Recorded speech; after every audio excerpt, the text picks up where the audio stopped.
खदीजा से मैंने ये पूछा कि आपको क्या ब्लैकमेल किया जा रहा है कि ये जो 2 वीडियोस मंजरेआम पर आ चुकी है, इसके अलावा भी कुछ वीडियोस हैं जिस पर उनका ये कहना था कि बिल्कुल इन 2 वीडियोस के अलावा भी कुछ वीडियोस हैं जिसकी बुनियाद पर उनको ब्लैकमेल किया जा रहा है। तो मेरी मुलाकात खदीजा से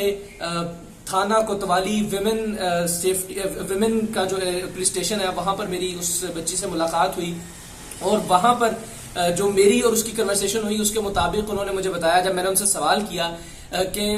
बहन ये बताएं कि 9 अगस्त का वाकया है, 16 अगस्त को रिपोर्ट हो रहा है, सर जो मरकजी मुलजिम है उसको कानूनी मुशगाफियों में उलझाते हुए बचा लिया गया है पुलिस की जानिब से, वकला की जानिब से, मुअज़्ज़ज़ अदलिया को गुमराह करते हुए आप समझ लीजिए कि उसको बचा लिया गया है। शेख दानिश को इस केस में, उस मुकदमे में से शेख दानिश को दूध के ऊपर लगे बाल की तरह उतार लिया गया है और उसको बिल्कुल इस केस से अलहदा कर दिया गया है। जी बिल्कुल अली भाई, इस वक्त मैं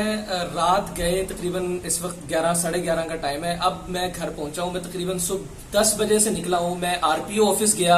आरपीओ ऑफिस के बाद मैं सीपीओ ऑफिस गया, फिर मैं एसएसपी सिविल लाइंस ऑफिस गया, उसके बाद फिर मैं मुतल्लिका थाना विमेन जो थाना कोतवाली है फैसलाबाद का, जहां पर खातून पर इंसानियत सोच तशद्दुद का ये वाकया, ये मुकदमा दर्ज हुआ था, वहां से फिर एफआईआर की कॉपी लेने के बाद एफआईआर की और वो जो इब्तदाई एप्लीकेशन खदीजा की बच्ची की जानिब से दी गई थी वो एप्लीकेशन हासिल करने के बाद फिर मैंने उसके ऊपर जो बच्ची का नंबर लिखा हुआ था उस पर मुतअद्दिद कॉल्स की। जब राब्ता मुमकिन ना हो सका तो फिर उस एड्रेस को ट्रेस करने के लिए मैं गया हूं और मैं एड्रेस के पर पहुंचा हूं यूनिवर्सिटी टाउन में, उस बच्ची के घर पर। उस बच्ची का घर देखने के बाद उस बच्ची के घर पर मौजूद कुछ मुलाजिमीन थे, उन्होंने बताया कि इस वक्त बच्ची यहाँ पर घर पर मौजूद नहीं है। उसके बाद मैं पैराडाइज वैली गया, जो मुलजिम है शेख दानिश, उसका घर विजिट किया और फिर अल्टीमेटली मुझे विमेन थाने से एसएचओ साहिबा की कॉल आती है कि इस वक्त जो बच्ची है खदीजा वो थाने में मौजूद है, अगर आप मुलाकात करना चाह रहे हैं। चूंकि मैं सुबह से तगदो कर रहा था तो उनको अंदाजा था कि मैं सुबह से इस केस को परसू कर रहा हूं। सो मेरी मुलाकात खदीजा से थाना कोतवाली विमेन का जो पुलिस स्टेशन है वहां पर मेरी उस बच्ची से मुलाकात हुई और वहां पर जो मेरी और उसकी कन्वर्सेशन हुई उसके मुताबिक उन्होंने मुझे बताया, जब मैंने उनसे सवाल किया कि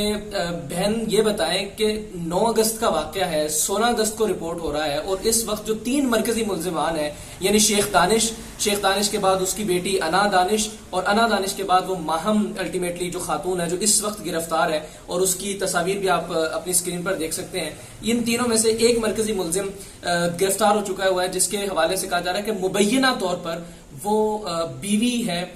शेख दानिश की, तो जिस पर उसका ये कहना था, खदीजा का ये कहना था कि वो उसकी कोई बीवी नहीं है, यानी वो उसके साथ कोई ऐसा ताल्लुक नहीं है, वो उसके निकाह में नहीं है। सो इस चीज की वेरिफिकेशन हमने अपने तौर पर भी दानिश की जो फैक्ट्री के मुलाजमीन है उनके साथ मैंने और कुछ सीनियर सहाफियों ने हमने कॉल करके जिस वक्त पता किया कि आप कोई निकाह नामा शो कर सकते हैं, तो जिस पर दानिश साहब की जो पर्सनल टीम है, जो दानिश साहब ही एक किस्म के हैं, उनका ये कहना था कि मैं आपको कोई निकाह नामा प्रोवाइड नहीं कर सकता, विच मीन्स कि वो कोई एज सच एविडेंस नहीं पेश कर सके उस खातून के वाले से। कुछ लोग कह रहे हैं कि वो उनकी मनकूहा थी, कुछ कह रहे हैं कि वो उनकी फैमिली फ्रेंड थी, कुछ कह रहे हैं कि वो वैसे ही रह रही थी और खदीजा का भी यही कहना है कि वो वैसे ही उनके घर पर रिहाइश इख्तियार किए हुए थी। सो खदीजा से मैंने ये पूछा कि आपको क्या ब्लैकमेल किया जा रहा है कि ये जो 2 वीडियोस मंजरेआम पर आ चुकी है, इसके अलावा भी कुछ वीडियोस हैं जिस पर उनका ये कहना था कि बिल्कुल इन 2 वीडियोस के अलावा भी कुछ वीडियोस हैं जिसकी बुनियाद पर उनको ब्लैकमेल किया जा रहा है। तो मैंने उनसे ये गुजारिश की कि आप इंटरव्यू दीजिए ताकि आपकी इन इंटरव्यूज को हम नशर कर सकें, आपके केस को हम मजीद तकवीत दे सकें, जिस पर उनका ये कहना था कि इंशाअल्लाह अज़ीज़ मैं 1-2 रोज के अंदर तमाम तर आप सहाफ़ी भाइयों को इंटरव्यूज देना शुरू करूंगी और मैं अपने केस को मजीद तकवीत दूंगी। इस वक्त तक की कारगुजारी जो है वो मैं आपको सुना देता हूं, जो आज के सारा दिन हमने जो हासिल की है उसके मुताबिक सर जो मरकजी मुलजिम है उसको कानूनी मुशगाफियों में उलझाते हुए बचा लिया गया है पुलिस की जानिब से, वकला की जानिब से, मुअज़्ज़ज़ अदलिया को गुमराह करते हुए आप समझ लीजिए कि उसको बचा लिया गया है शेख दानिश को इस केस में, जिस केस के अंदर उसकी गिरफ्तारी बहुत ज्यादा जरूरी थी और वो केस था इस बच्ची के ऊपर होने वाले इंसानियत सोच तशद्दुद का। उसमें से उसको बचाते हुए उसको शराब बेचने, शराब नोशी करने के मुकदमा उसके ऊपर दर्ज करवाते हुए एक मचलका जमा करवाया गया 50,000 रुपए का उसकी जानिब से और उसको जमानत पर रिहा कर दिया गया। यानी जो मेन और असल सोशल मीडिया सार्फिन को जो बर्दाश्त नहीं हो रहा वो उस मुकदमे में से शेख दानिश को दूध के ऊपर लगे बाल की तरह उतार लिया गया है और उसको बिल्कुल इस केस से अलहदा कर दिया गया है। अब देखना यह है कि सोशल मीडिया की ताकत क्या करती है और किस तरह से शेख दानिश जो है वो दोबारा से इस केस के अंदर आते हैं और उनको करार वाकई सजा मिलती है।